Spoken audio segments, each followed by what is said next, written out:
people who are voting absentee have to attest, like, I can't be there in person. Right. So they can try to call them and say, hey, you forgot your signature. But, like, they're probably out of town. They said, I can't come in person. So there's not a chance if you make a mistake to cure your ballot, as we say, because it's all in the same time frame. And sometimes the election officials are so busy because the polls are so packed, like, they don't have time to that in the morning. It becomes the end of the day. They're like, oh, now we got to do the absentee ballots after the end of this whole day, when it was something like, we could have pre-opened the envelopes, checked off the list, made sure that everyone the ballots we have, we can count because they have all the proper things. This makes me very sad. This is very frustrating. The experience of election law. And your podcast, really. And you've signed up to get a lot of bad news.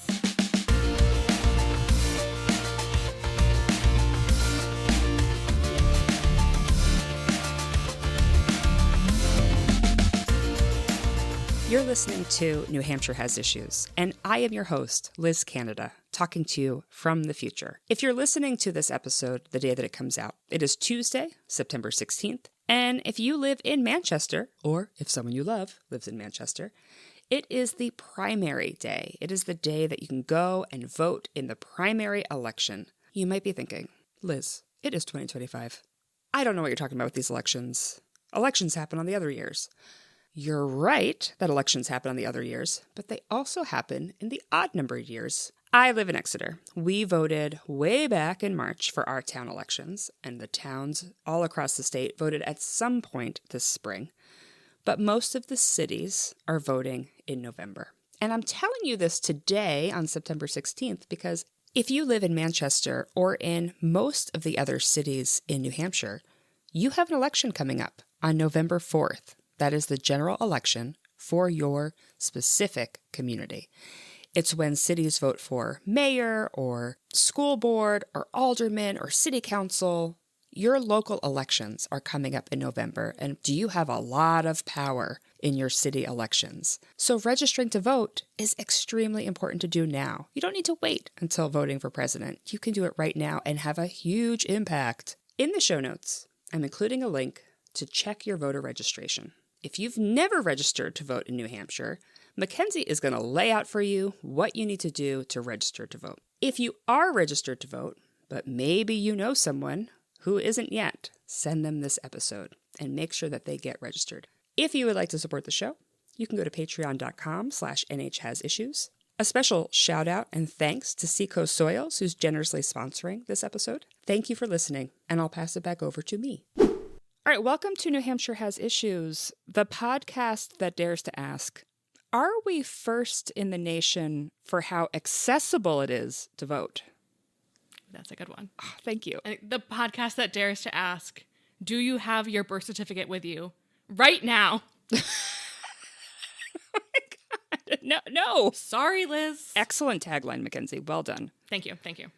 I didn't think about that one for a while. I bet. That's such a good one. I have a passport regularly available, but I don't bring it with me. I'm not on the move with my passport. You don't carry it around with you all the time? I don't. I have my driver's license with me at all times-ish, but not my passport and definitely not my birth certificate. Your tagline is fantastic. Do you have your birth certificate on you right now? I don't. Now it's somewhere in my house. It's somewhere in here, but I would have to find it. I am your host, Liz Canada, and joining me today is the director of New Hampshire Campaign for Voting Rights, McKenzie Taylor.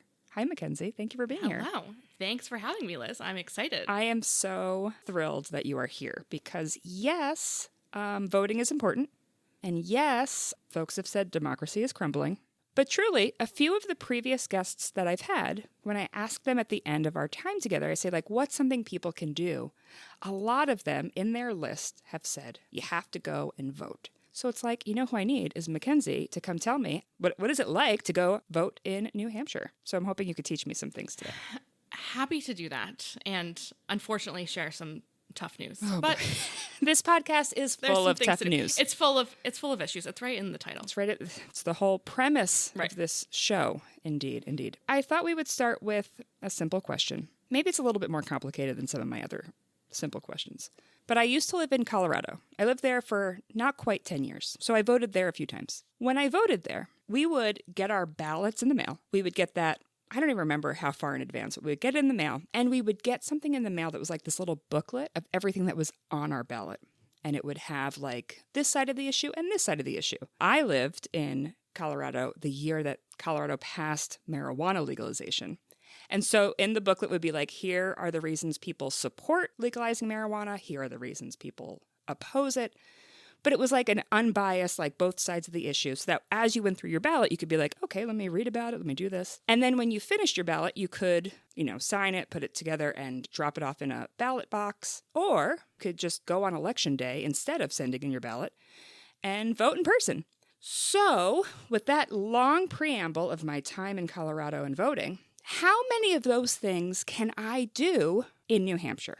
So many options in Colorado. And Colorado famously is like one of the states we use as kind of an example of access. So it is a good comparison to New Hampshire. All right. So how are we doing in New Hampshire? You can do very few of those things in New Hampshire. Some of the way to explain this, I think, is like a little history lesson to go back to 1993. Oh, I'm 11 years old, thriving. Yes. I was born, so it was a big year for me and voter registration. Too soon, McKenzie. Cut the whole episode. Cut it here.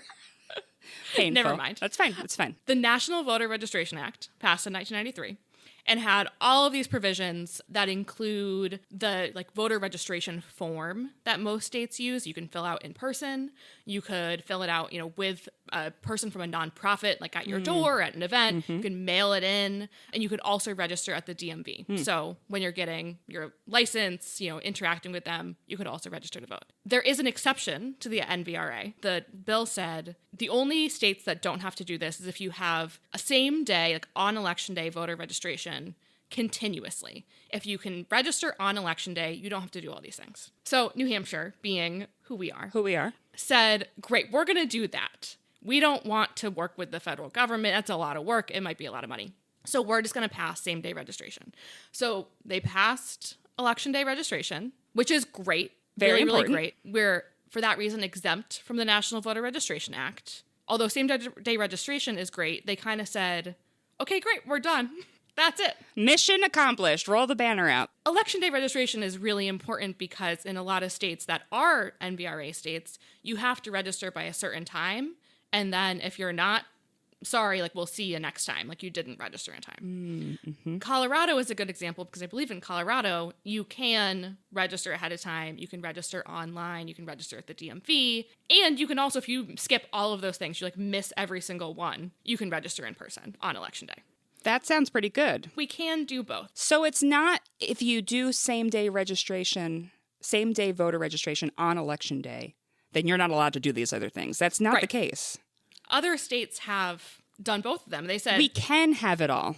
Yes. And also you talked about voting via mailing ballots, early vote. We don't have those things here either. I think about 80% of people register to vote in New Hampshire on election day. And most people, also a vast majority, vote on election day, not by absentee ballot. There is an absentee process if you're out of town.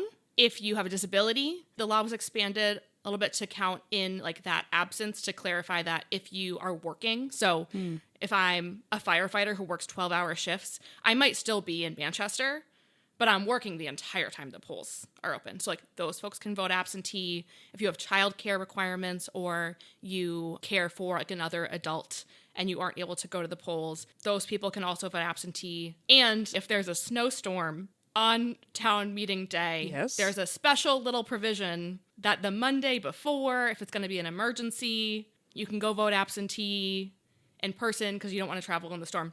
So those folks can vote absentee. Assuming that the storm is not also happening on the Monday before?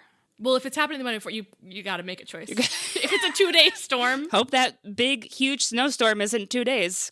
Right. Okay. Because I think it was 2 or 3 years. I think it was at least 2 in a row that there were big storms on town meeting day in March. Oh, I remember. And everyone said, can we postpone? So they added that provision in. But it's a pretty small list. And the Constitution in New Hampshire says absence and disability are the reasons. So those are guaranteed. We have made sure that we're including the other things there. We could expand it and have everyone have the option to vote absentee. Right. We have not done that. So it is a pretty small group of people who can vote by absentee ballot. And if not, you got to vote on election day. And you could go to your town or city clerk's office and register to vote before election day, or you can register on election day. There's not an online option. There's not an option with a volunteer organization. It's limited. I can't go on the old internet and say I would like to register to vote in New Hampshire. I can't do that. You cannot. You can, if you Google that, it'd probably take you to the Secretary of State's website and it would say, here's how you do it. You go to your town or you go on election day. So can I print a form out and mail it in? No. You actually don't even, the form is not even on the website. Can't find it. Not available. It's kind of a secret. So it's like a treasure hunt. If you want to vote, X marks the spot and the X is your town clerk's office. We have somehow decided, and again, this decision was made in the 90s. It has changed. We have changed a little bit. Like we are talking via computer. We are inside the computer right now. We're in the computer. So kind of the process was like, it's got to be in person. You got to register with an election official in person, face to face. And that's a nice process, I guess, but it really limits the access.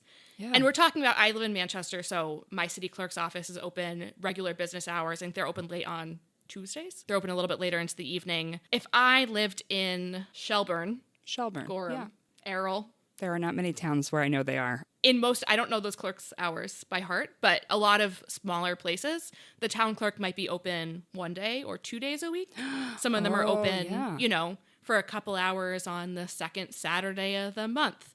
So, because it's one kind of person, it's a very small town. Right. And that's what they need for like their town business. But it does mean that there are, if you can't register on election day and you got to go to your town clerk's office, you got to like put it on the calendar, get time off, make sure you don't have a conflict, because there's not a large list of options of how to get there. And even with like a small town that has a part-time town clerk who's maybe there 2 days a week or whatever it might be, another organization, like in other states, other organizations can sometimes register people at big community events. They will have like, come register to vote here. We can't do that in New Hampshire either. No, not allowed. The only people who can register people to vote are election officials, folks who are working at the polls on election day.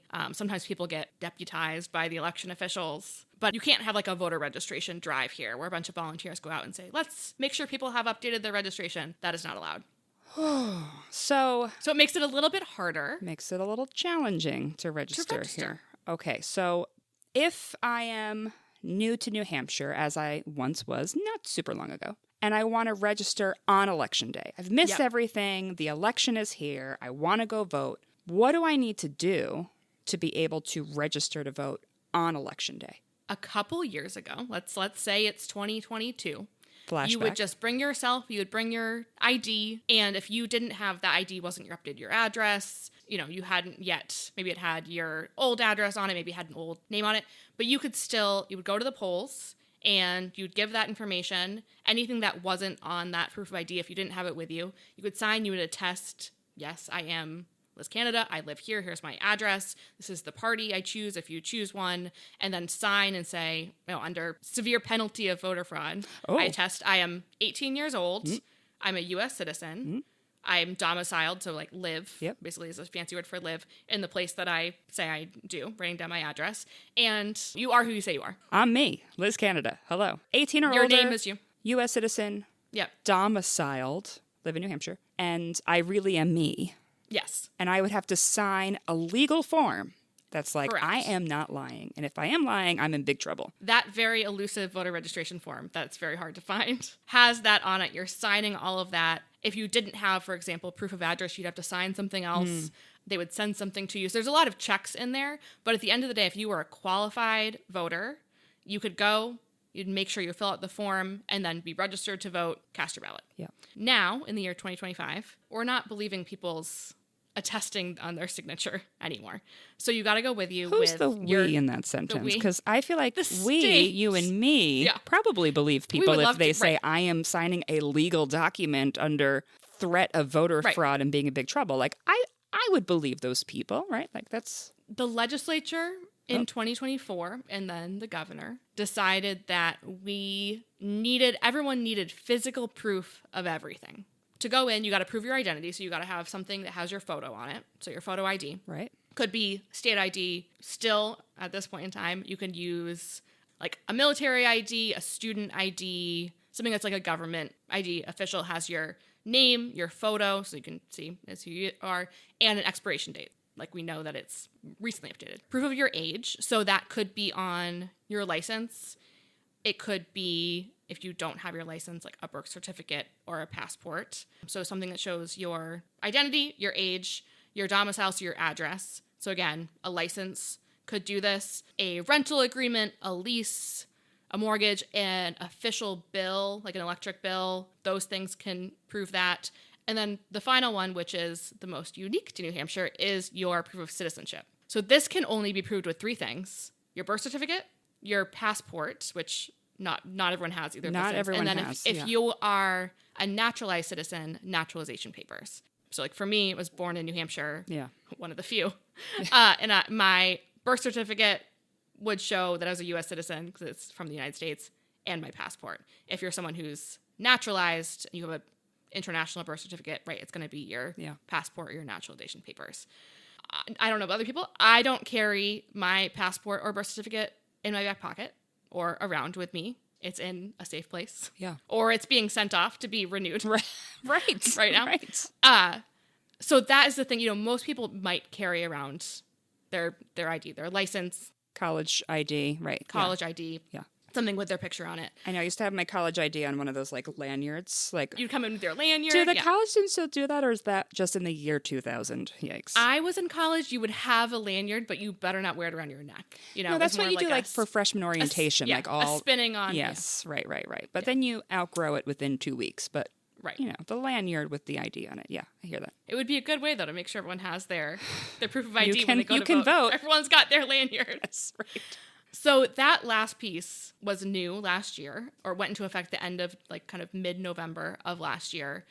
There's some states that you need proof of citizenship for voting in the state elections, but those states also might have other ways to register. We're pretty unique in that you got to register in person, either on election day or with your clerk's office, and you better have your documentary proof of citizenship with you in order to do it. So if you went in, you were new and you were like, I've got my ID, it has my address, it has my age, it has my name. I probably showed my passport or birth certificate in order to get this. Is that enough? They would say, no, we don't have proof of citizenship. Go home, get it and come back, or... Holy smokes. So if it's October and somehow I've missed all of the election conversations, which it feels really hard to do in New Hampshire to miss all the election conversations. It would be kind of nice. I think maybe people's algorithms do that for them, where they just don't see the stuff. But if it's October, my friend is like, hey, you got to register to vote. Are you going to do that? I was like, oh. And I don't have my birth certificate and I don't have a passport. What option do I have to vote in November? I mean, you could see how to expedite a passport. That's expensive, McKenzie. Yeah, I mean, the passport itself is also expensive, as I recently have learned about the $130 plus mailing, plus the photos process. I mean, you have to find proof somehow. You have to try to figure out how to get those things expedited, but it takes a while, right? It's like, it's not instantaneous. If you are someone who's really lucky that you missed this, but you live in New Hampshire, right? It might be quicker for you to get a birth certificate because you're able to go to the town or the state, and that's an easier process. Yeah. But if you were born in California, quite far away. Or I don't know what the process is there. Any other state. Literally any other state. It's not going to be as quick as driving down the block and getting it. You know what? I did this test, actually. So I was born in New Jersey. I'm going to whisper it. I was born in New Jersey. I don't have my birth certificate. I'm sure I had it at some point. I was born. And I have moved to different states. And, in all the moves, boxes. I don't know where it is. So I ordered it in the spring. Because I'm like, someday I'm going to need it. Sooner or later, I'm going to need this birth certificate. So I ordered it. And to order it from New Jersey, it took me like 2 minutes. Like, it was very easy to order remotely, to order online. But then it took me like 7 weeks to get it. Yeah, that's one of the issues. Is it's not right away. And famously, not everyone who lives in New Hampshire was born in New Hampshire. What? Many legislators are only now finding out. Breaking news. Not everyone was born here. Yes, their personal town clerk doesn't have their birth certificate. Oh, my God. And that's one of the problems. I am in the process of changing my name on my passport. It's kind of the last of a long list of things. Yeah. And you do have to send the full thing in. The full passport and my marriage certificate in the mail. The original documents have to go in the mail. Yes. When you do that, you don't have it with you. So. Oh boy. And I don't know how long that will take. Right. Yeah. And then it's gone and you do not have that document until it is returned to you. I'm hoping that they quickly send it back because it feels a little high pressure. But I'm currently going through that process. And so there's no like appeal. It's not like I can show up on election day and be like, no, I ordered it. I promise you it's coming. Like there's nothing I can do. Correct. As of the law right now, that's how it is. And we saw this. That's a lot of yikes right there, McKenzie. Yeah. That's a lot of yikes.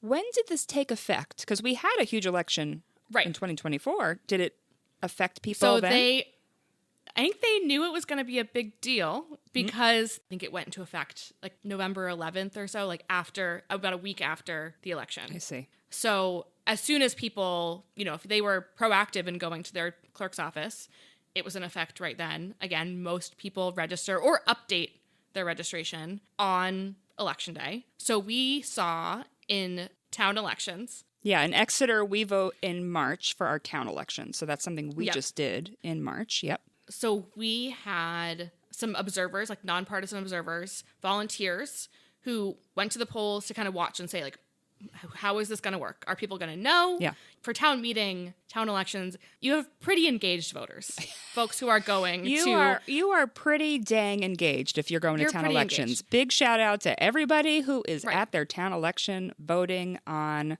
zoning amendments. Like, cheers to all of you. School funding, right. Buying a new fire station. I mean, important things. Yes, absolutely. But it's not quite a presidential election turnout. Which is actually kind of wild because the impact you can have on your town elections is so significant. Right. But that's for another day, perhaps. So we had some observers, nonpartisan observers there just watching.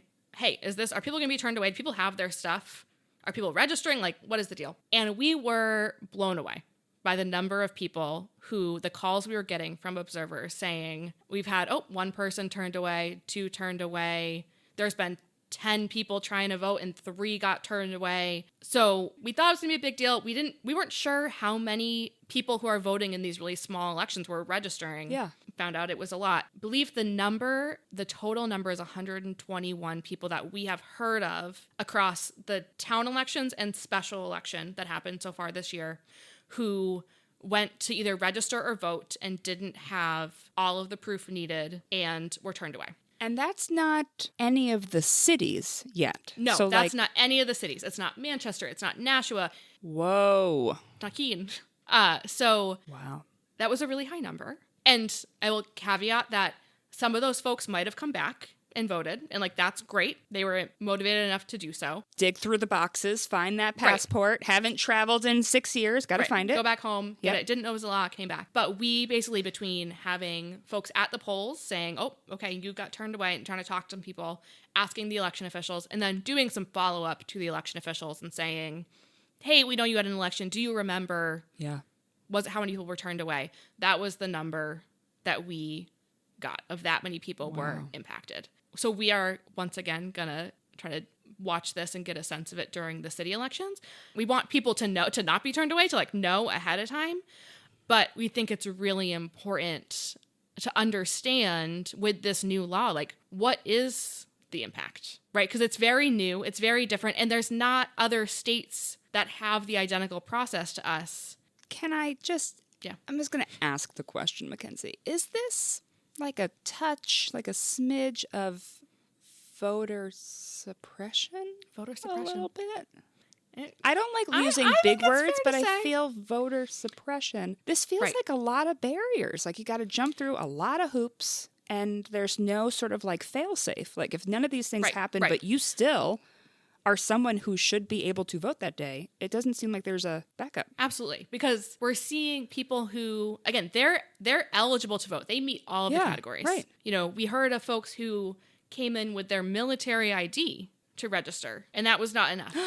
And they were turned away because they didn't have their birth certificate or their passport. Oh my God. Folks are eligible, and they are being turned away and restricted from voting solely because of lack of documents. Not because they don't meet the criteria laid out in the Constitution, solely because they either don't have, like someone who doesn't have their birth certificate, doesn't have a passport, or there was a woman, a voter who was willing to tell her story, who came in to vote, wanted to vote on the schools. She had her young kids with her. Yeah. And she didn't know about this new law, but she was like, oh, I'm going to register. I'm going to vote. I'm new to town. Sure. And she didn't have her passport or birth certificate. So she was turned away. And then it was like the day got away from her. She had her kids until she was running errands, and she wasn't able to come back. It is a lot of work to parent. End of sentence. Right. So that mom came in with her kids, couldn't register to vote. The day got away from her. And what happened? And she didn't register, and she wasn't able to cast her ballot. She showed up to vote for the schools her kids go to. Yes. Yeah. And she was turned away. Right. Unbelievable. Believable, but unbelievable. There is an extra piece here that I neglected to mention, that for many of us who have changed our last names because of marriage or any other reasons. Oh my God. Your birth certificate does not match. I was not born Taylor. It didn't predict your future. It wasn't like, No. we're pretty sure that Mackenzie's going to meet somebody. So your birth certificate doesn't have your married name, and it doesn't change. Like, I was born as Saint Germain. Right. That was So for those people, anyone changed it, or people who have gotten divorced and changed their name, people change their name for all sorts of reasons. Right. That doesn't match their birth certificate. So But those marriage is a big one. Like, that's a big one. And typically, dare I say, women are the ones. It is. It does seem to be mostly women who change their name when they get married. So this Just law might coincidence. affect women more. Yeah. Cool. So they cool. have to bring a special fifth document, potentially, to be able to show that that person on their birth certificate, the baby on the birth certificate, was indeed them. There was a lot of very, very, very frustrating discussion about this, obviously, when it was going through the legislature. Mm-hmm. One of my favorite things what they said is it's not only those 3 documents that prove citizenship. There could be other ways, like someone who was there when you were born. So it was unclear, like, what else would be the document. So, could you bring in the doctor who was there at your birth? Like, would that be enough? It might depend on the election official if they felt like that was enough. I honestly feel like they would be like, well, do we have proof that you're who you say you are? Let's see your medical degrees. If my mom goes in and she has her proof of citizenship, and then it's like a Russian doll. And we have a photo. So there was a lot of, no, this is not that hard. But there's not that many documents. And it's really easy to say it's not that hard if you're someone who lives and breathes this and has lived in New Hampshire your whole life and has your birth certificate and has never changed their name. It's some people. Some people. It's not a lot. It's not everyone. Folks who've changed their names, which in just many instances, women who get married and take their spouse's names, they're going to be impacted by this if they try to register to vote. What about if they're registered to vote and then they move to another town? Does that impact them, or are they fine because they just moved? So what the law says is that if you move from one place to another, you need to show that identity again. So proof of ID, you always have to show proof of ID. Even if you're registered, you're just going in to vote, they have to make sure you are who you say you are. Now, you are supposed to only have to show ID and proof of address, domicile. I moved, here's my new address, here's my new lease, my new mortgage, whatnot. Sure. ID. Although a lot of people move and you don't change your address on your license because it's a pain. They give you that paper one that no one accepts. Yep. But you got to show your new address. You're not supposed to have to show citizenship again because you're already registered. Right. If they can look it up in the database to see you're already registered. Right. But a theme... I'm worried about where this sentence is going. Yes. So if you go and register maybe at City Hall, they have some time. They might probably have the ability in the system to, I can look it up, I can see. There's only a few people, a couple people in each town at most, really, who have access to that statewide database. And most people who are registering you to vote at the polling places don't have that access. even if they did have access, a ton of polling places in New Hampshire don't have Wi-Fi. So, oh my God. You're like, can you just connect to my hotspot so I can vote, please? Right, it's like the statewide database. They don't just give out access to everyone because it's everyone's information. It's a very serious of course database. Yeah. But we've made this law where it's like, oh, well, if you can just check and see they're in there, you're good. But the actual process of checking to see that they're in there, that they're already registered, is much easier said than done. So we did see, again, on town meeting, there were some people where they were like, well, we can't look you up to know that it's you, so we would rather, they're the election, if they're kind of on the hook. So our state is requiring people to go in person on election day to polling locations that in some cases do not have Wi-Fi to look up Correct. if they are already registered to vote, and then you're stuck if you don't have those documents somewhere else. Correct. Do I dare say again that it might be voter suppression? It could be. The other piece here is that sometimes people get removed from the voter rolls. The person I was registering next to when I went to change my name during the election last year in November was standing in a very long line to update my registration, update my new last name on my registration with my marriage certificate in hand. Oop, he thought he was registered. He went all the way in line. This is like 6 a.m. He went all the way up to the front to check in, and they said, we don't have you on here. Oh my God. So then they sent him back to the end of the registration line where he ended up next to me. No. So this happens where if you don't vote frequently, which is a lot of people don't vote frequently. Yeah. You got removed from the voter rolls. If the last time you voted was for either Barack Obama or John McCain, you probably got, they said, not active. Not active. They removed you. So there's people who they thought they this person might have said, well, I voted in 2012. I thought I was still on there. Or maybe he voted in 20. For one reason or another, he was removed. He wasn't aware he was removed. And for those people, again, you're probably going to the polls with your ID, but you probably are not like, oh, just in case I'll bring my birth certificate. The core to a lot of this problem, I mean, there's a lot of problems here, right? Yeah. It's a self-inflicted. A lot of issues, do we dare say? Yes. Self-inflicted issues. Mm-hmm. But is that we do almost everything on election day. Like if our elections in New Hampshire are like a house of cards, it's like all built on like this one election day card. So when things don't go well on election day, if you worked, you're like, I'm going to go after work. My polls close at 7. I'm going to get there at 5:45, and then you don't have something with you. Like we don't have a lot of room for error. We don't have a lot of room for, it's just like this really high pressure day, which is why the town meeting snowstorms, those kind of things are such a big deal because we don't really spread out the vote at all. We register probably on election day and you vote on election day. And then when something goes wrong on election day, that's it. Like you're kind of out of luck. Why? That's terrible. Why are we doing this, McKenzie? Because New Hampshire got same-day registration, we said, that's it. Oh, no. We love Election Day so much, we want to do 100% of the stuff on it. Doesn't this put a lot of pressure on the election officials who are, like, there trying to help does people? Indeed, yes. Yeah. In a lot of other states, like, things are run at the county level, and they might have, like, a lot of professional staff. I mean, in most places, there's not a lot of states where there's, like, oh, we have so many professional staff. A lot of people are underappreciated, understaffed. Totally. But things are run at a much larger level, like a county level. In New Hampshire, everything's at the town level, and all of the election officials are town by town running their elections, town by town, city by city. And then normally the poll workers who help kind of run things on election day, make sure they're at the polling place, those folks are volunteers. They're often stipended. Stipended award? I think it's stipends. Sure.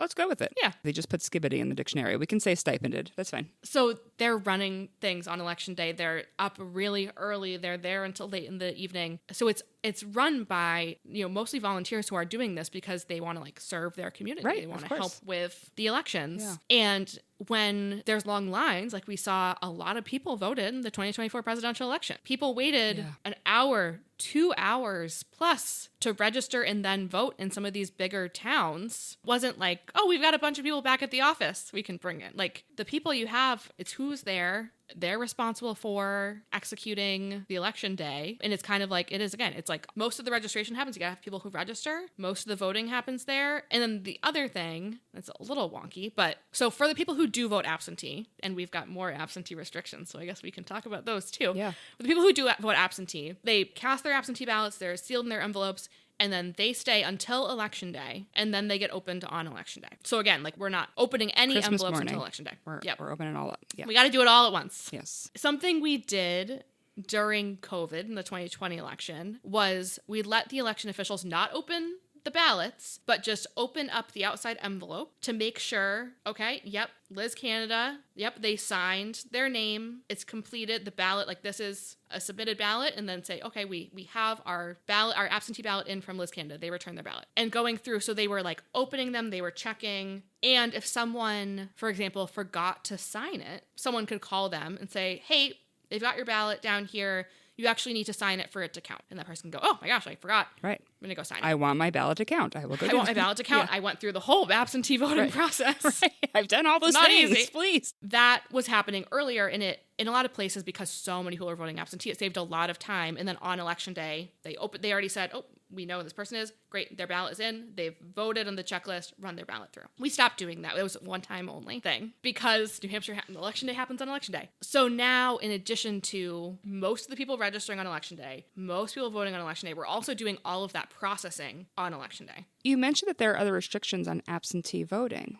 Hot off the presses. New restrictions coming in hot. Let's hear them. So in order to vote absentee, you've got to have a reason. It's a pretty short list of reasons. Like, I am not going to be here. I cannot get to the polls. And you have to already be registered. Because if you weren't registered, there's like a really difficult mail process that I won't even get into because very few people use it. Because it's, like everything else, a little unwieldy. So you're registered, and the way it has always been, you fill out the form, you sign it. Again, I attest, you have to check the box, like, I have a disability, I'm going to be out of town, I have childcare. Yep. It's Monday, and tomorrow's a snowstorm. Right. All the options on there.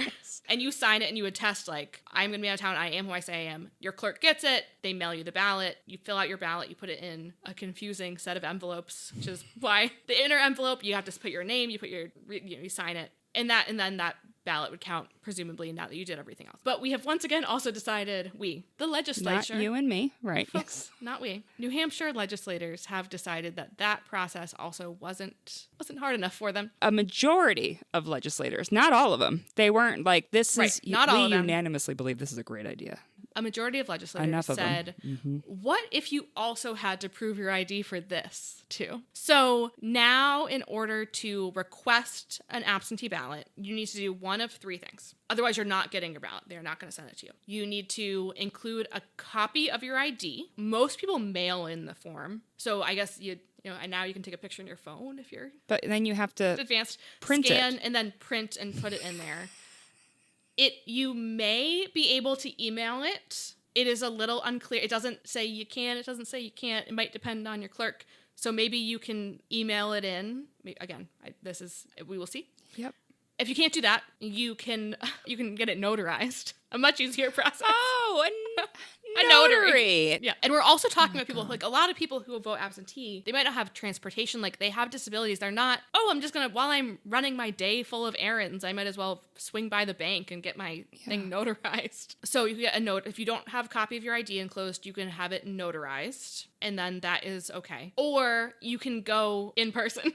We love the face-to-face contact. Or you can go in person and request your ballot there and show them your physical ID, because then they can go, okay, yep, you say you are. And then they'll give you a ballot. They want people to go in person so much. Is it that they want friends and relationships and community? Maybe. Like, is it just like they want to talk? Because we can solve that without voter suppression. We can find a way to get people to talk to one another. So that is now, so as of September 30th. September 30th, 2025, because I don't know when this will be published. Yes. So as of September 30th, 2025. In order, when you send in your absentee ballot request, you have to do one of those things. Copy of ID, notary, go in person. So how much voter fraud in general have we seen in New Hampshire? Because there must be some explanation for why our lawmakers are spending their precious time passing laws to make it more difficult to vote. So what are they stopping? There's not much.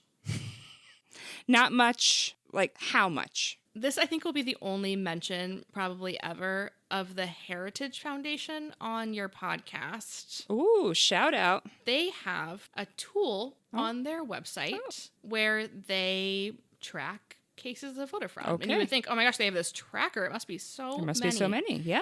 What does the tracker tell us? So this is from 1982 to 2025. The entire existence of my life, 1982, 2025, yes. 27. It's not zero. People who committed fraud and then they were caught and then we have them in this database because they were prosecuted and they can't vote anymore. 27 is less than the entire number of people turned away on town meeting days in New Hampshire. This past spring in New Hampshire. This spring for the new law. And again, town meeting days does not include the cities like Manchester, Nashua, Keene. OMG. Wow. Wow. A lot of these cases, being like there's 27 overall, so like a few of them, are people who voted twice, which again, illegal, should not do that. Yep, don't vote twice. Nothing that we're passing addresses that issue. They had a house in Massachusetts and they had a house in New Hampshire and they voted both places. And you can't do that. That's illegal. There is a system called ERIC. It's a multi-state network. And basically it compares the voter files of the different states, so the voter rolls. Yep. And it has all the information, it has the name, the age, the address. So that system, a lot of states are our neighbors in Massachusetts, Vermont, Maine, I believe are all in it, compares the lists. And if someone is registered twice, they go, alert, everyone, someone's registered twice. Yeah. And again, this is like, there's very few people that this has happened to. If we're really serious about cracking down on cases like these 27. In New Hampshire over the course of 43 years. Since 1982. It would be choosing being part of a system that can see, oh, this person's registered in both places. Because some people, they move from one place to another. They just need to be, they're not trying to vote twice. They just need to be taken off. But if you do try to vote twice, this type of system would catch it and would make sure, New Hampshire and Massachusetts get a notice like, hey, this person's on both of your rolls. That bill has been filed to join that system quite a number of times. And we're super passing it. The legislature has said, no, we don't. Oh, okay. We don't like this at all. We said, we don't want to give our data to anyone else. The other thing that ERIC requires states to do, they don't like. Are they afraid it's a man named Eric? Are they afraid that all of this information is going to a guy named Eric? One guy. I mean, there are some conspiracies about. Oh, obviously. Of course there are. Of course there are. There's no reason behind it, but of course there are. Some people in the legislature have opposed this, have said they don't like that being part of ERIC, a member state, requires the state to send a postcard to everyone who is not registered but is eligible saying, this is how you would register. Shocking. Wait. Let me talk that. I think my brain turned off This is a totally reasonable. So they don't like Mr. Eric because it would require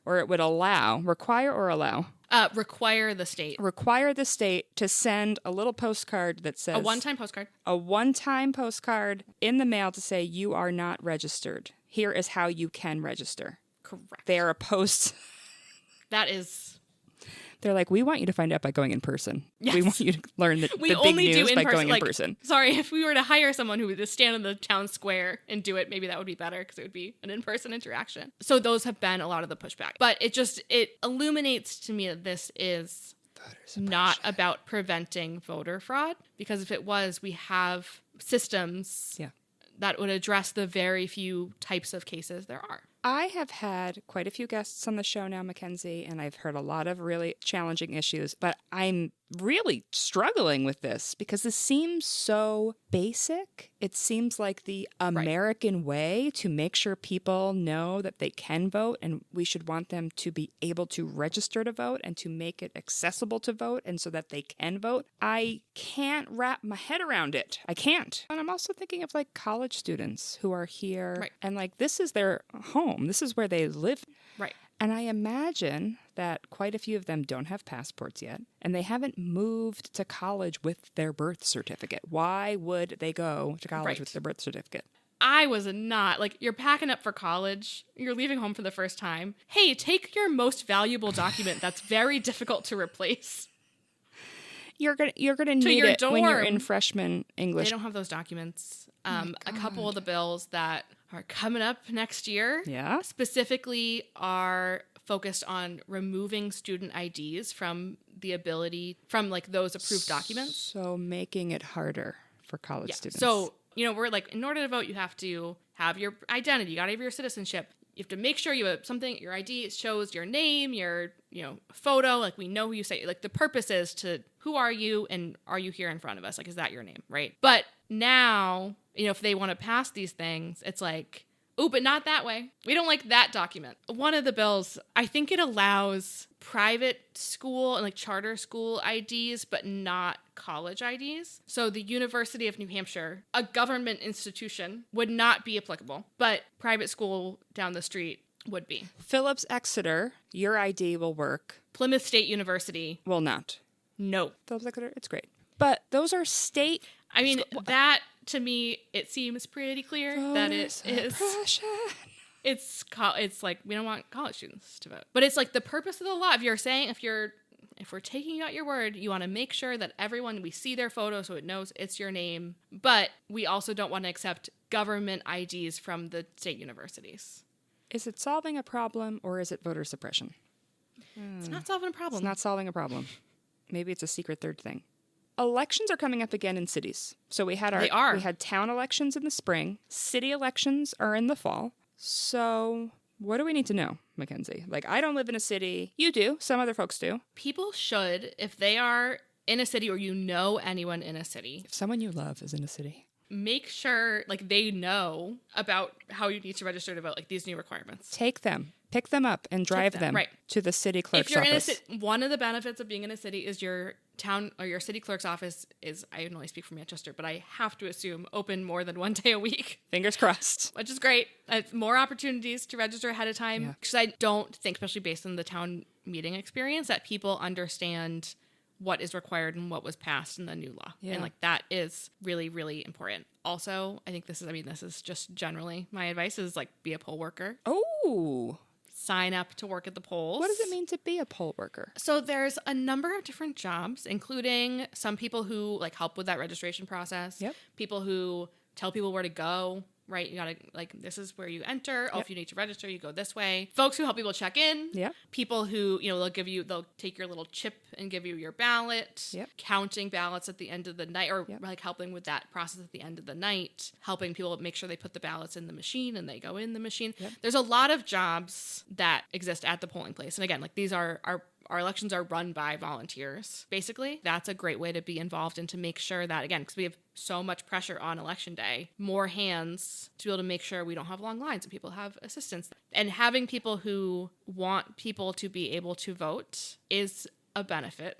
That's at the polls. Being an American, right? Like, don't we care about that? Am I wrong?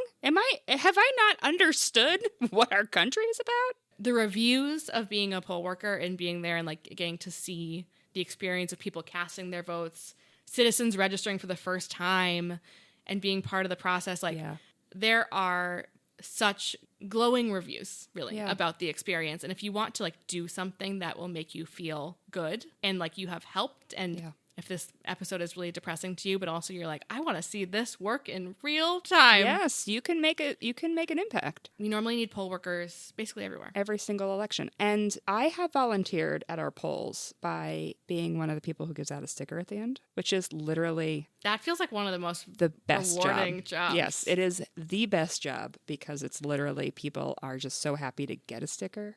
And if they bring their kids get a sticker. So a listener who is as taken aback as I am, if you are someone who lives in a city or you know people who live in a city, make sure that they know about these changes because we want everyone to vote. Everyone who is eligible to vote, we want them to vote. And that might mean that they need to go get their passports or birth certificate now. Right, they got to start finding it now. Because the election is coming in those cities. Yes. Right. And if you live in a town... you don't need to wait. You can do all of this now as well, because elections are coming back around in the spring for your town, your school district. Those things are happening in the spring too. And be a poll worker. Sign up to be a poll worker. Right. And I would say also contact your legislators, because they're, again, deciding to do more. Maybe meet with them in person. Spring. They're super into meeting in person, so why not set up a meeting in person? The third Saturday of the month from 10 to 12:30. And talk to them about, like, we don't want this. We want to be able to vote and cast our ballots fairly and to not have people turned away from participating. Because again, not long ago, just last year, it was if you didn't have these documents, you would sign a legal form saying, I am this person, these are all true, and if I am not telling you the truth, I am in huge legal trouble. Yep. And they took that option away. The state lawmakers who voted for this took that away. And the governor signed it and said that was okay. Signed it. Okay. McKenzie, thank you so much for infuriating me so very much in such a short amount of time. Liz. We didn't even get to talk about what we would do to be better. Oh my God. I mean, other than not we do have all to have the a things we've follow-up. done. We need a follow-up of like, maybe after the city elections. Maybe that would be a good time to come back. And be like, how did it go? How do we stop doing 100% of our stuff on one day? There's a song from Dreamgirls, One Night Only. This is my musical theater reference. That's like the theme of Election Day. One night in only. New Hampshire and voting rights. Wow. I can't believe that this is a thing that happened. So, big party on Election Day. Bring your passport and your birth certificate. Yes.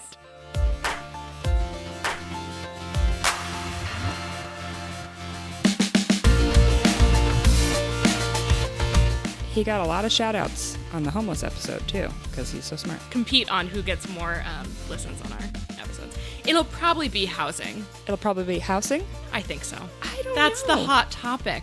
It's the hot topic. That's what everyone wants to talk about. But our democracy is crumbling, so voting is also really interesting right now. It's also a hot topic. Can we ever vote again? People should care about it.